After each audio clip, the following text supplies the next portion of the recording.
દોસ્તો, જય અલખધણી, જય અલખધણી, જય અલખધણી. દોસ્તો, આપને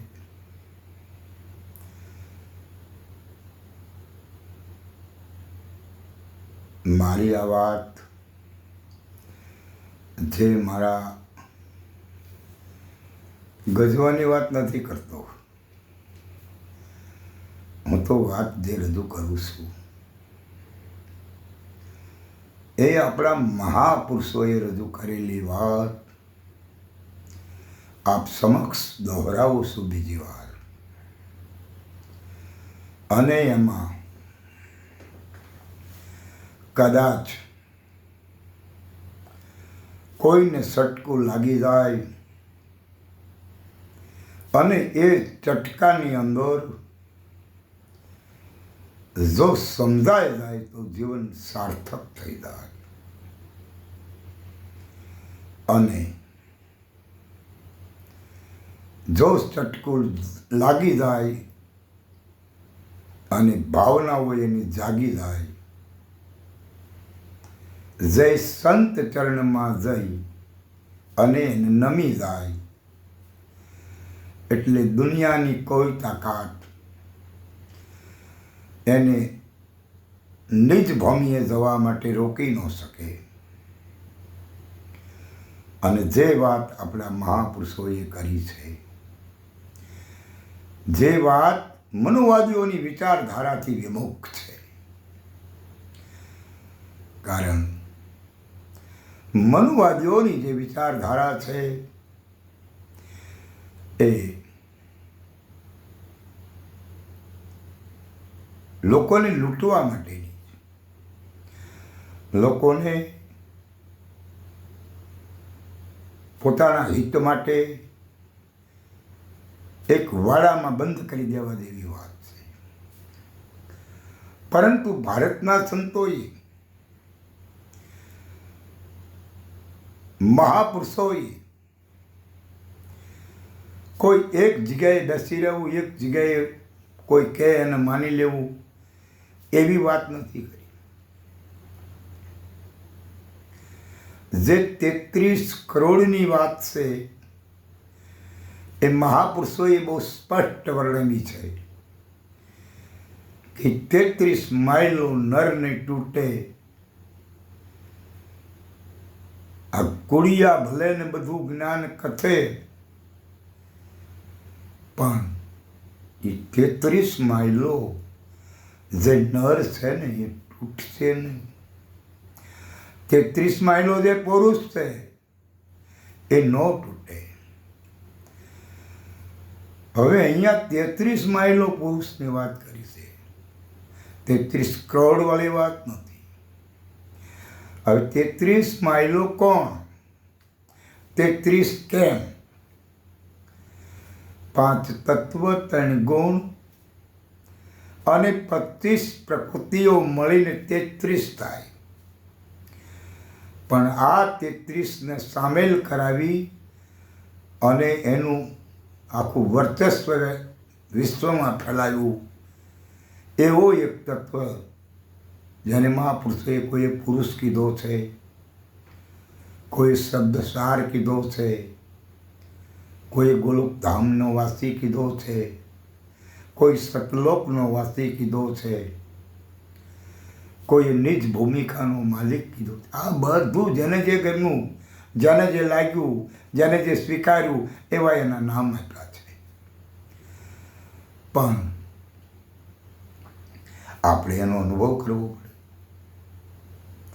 અગર જો આપણે એનો અનુભવ ના કરી શકીએ તો કોઈ વસ્તુ વ્યાજબી ન ગણાય. પણ એક રામાપીરની વાત છે કે 12 બીજના ધણીને સમરું ઈસે અલખ અવતારી, નાથ નકલંગ નેજાધારી, તારો ભરોસો મને ભારી. હે નકલંગ નાથ નેજાધારી, તો 12 બીજનો ધણી છો, તારો ભરોસો મને ભારી છે. હવે અહીંયા લોકો 10 ને 2 12 બીજની વાત કરતા હોય, આકાશમાં ઉગતું જે બીજ એની જો કોઈ વાત કરતા હોય તો રામાપીરની વાત એવી નથી. સ્વયં રામદેવજી મહારાજનું જે વાત છે એ વાત આવી નથી. 12 બીજના ધણી એટલે કે કારતક, માગસર, પોહ, મા, ફાગણ, ચૈત્ર, વૈશાખ, જેઠ, અષાઢ, શ્રાવણ ને ભાદરવો ને આવો, આવી વાત 12 બીજના ધણીવાળી નથી. કારણ કે એ વાત એવી છે કે બીજ 12ના ધણીને સમરવું, અને ઈ છે અલખ અવતારી. હે નાથ, તારો ભરોસો મને ભારી. કોની વાત કરી છે? બીજની 12 છે ને, જે બ્રહ્મા વિષ્ણુ, બ્રહ્મા બીજમાં, વિષ્ણુ બીજમાં, બધા બીજમાં છે.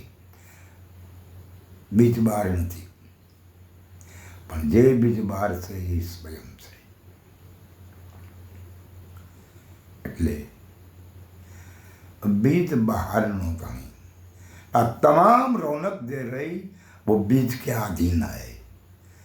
અને એ આ વાતને ખડી કરવા વાળો આ દુનિયાની તમામ જાયદાદને તમે હું જે દ્રષ્ટિથી જોઈ રહ્યા છીએ એ બીજથી છે, પણ એને સાબિત રાખવા વાળો બીજની બહાર છે. અને એ નકલંક છે. એ નકલંક કળી ન શકાય. ન કલંક ન કરી શકાય, યા આ કોઈ પણ પ્રકારનું એને કલંક પણ નથી. જે કલંક રહિત છે, જેને કોઈ પણ આવરણોનું અસ્તિત્વ લાગુ પડતું નથી. જે કોઈ કર્મ પણ એને લાગુ ન પડે, અને જો કર્મ લાગુ પડે તો કલંકિત પણ થઈ શકાય ને, પણ અહીંયા કર્મ પણ એને લાગુ પડતું નથી. એટલે ન કલંક ન કલંક, કલંક રહિત છે. અને જે કલંક રહિત છે, જે બીજની બહાર છે, એ તમે છો. અને તમે છો એવું જેથી સમજાય જાય એટલે મજા બીજી છે. કારણ રામદેવજી મહારાજ એક આ મનુવાદીઓની વિચારધારાવાળા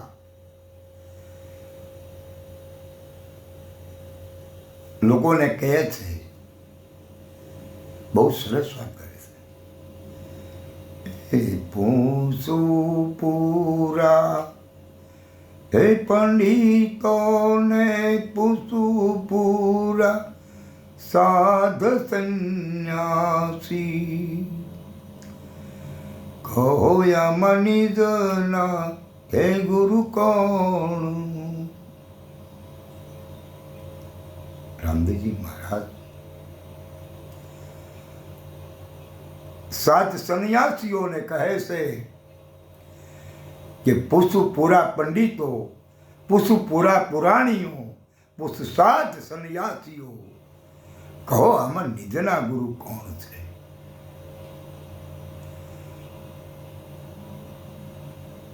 નિજ એટલે પોતે થાય.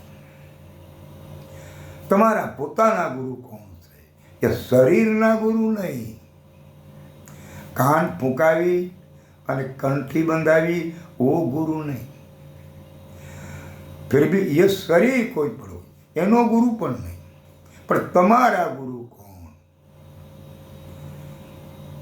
હે પંડિતો, તમે પંડિતાઈ કરતા હો તો ભલે,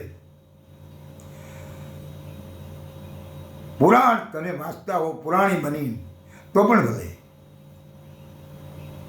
સાધ હોય, સિદ્ધ પુરુષ હો તો પણ પૂછું છું કે આમાં નિજનો ગુરુ કોણ છે.